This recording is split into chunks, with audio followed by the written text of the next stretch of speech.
这个人物关系里面最吸引我就是何冰跟张学林这个两个人物的关系。他们在戏里面好像是上司跟下属，也像是好朋友，但是其实也暧昧，感觉好像他们也对对方有好感，只不过没有表示出来。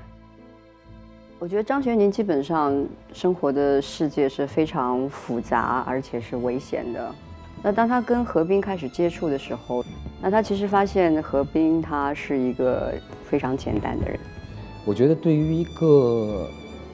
特务来说，一个单纯的人是很可贵的；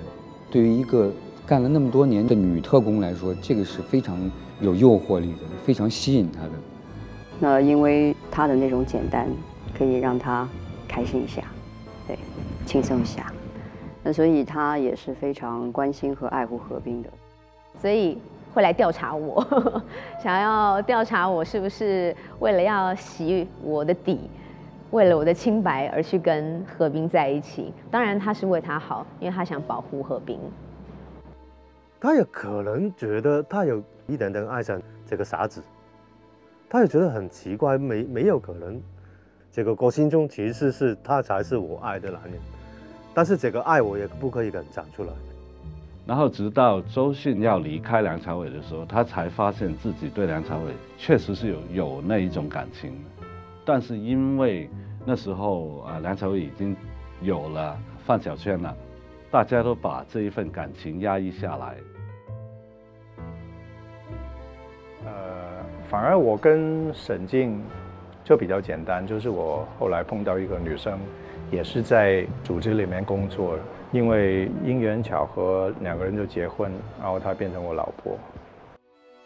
沈静是觉得，也许他跟张学宁的感情更深更稳固，那他们两个一种生死之间的一种情谊是没有人可以取代的。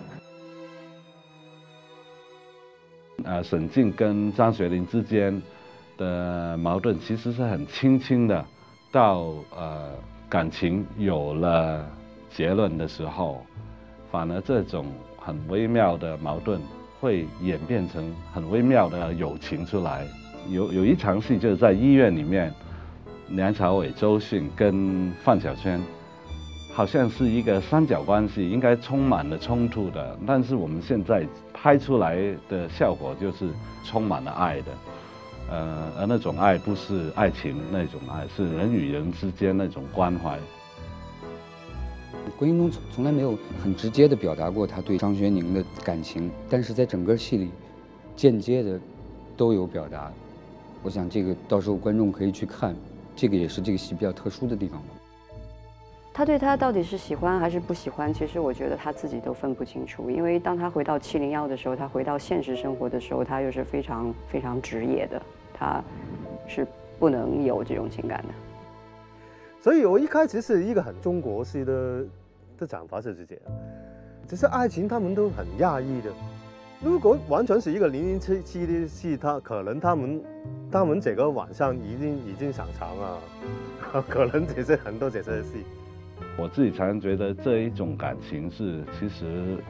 如果在电影里面表现出来，是一个蛮美的一种人物关系的。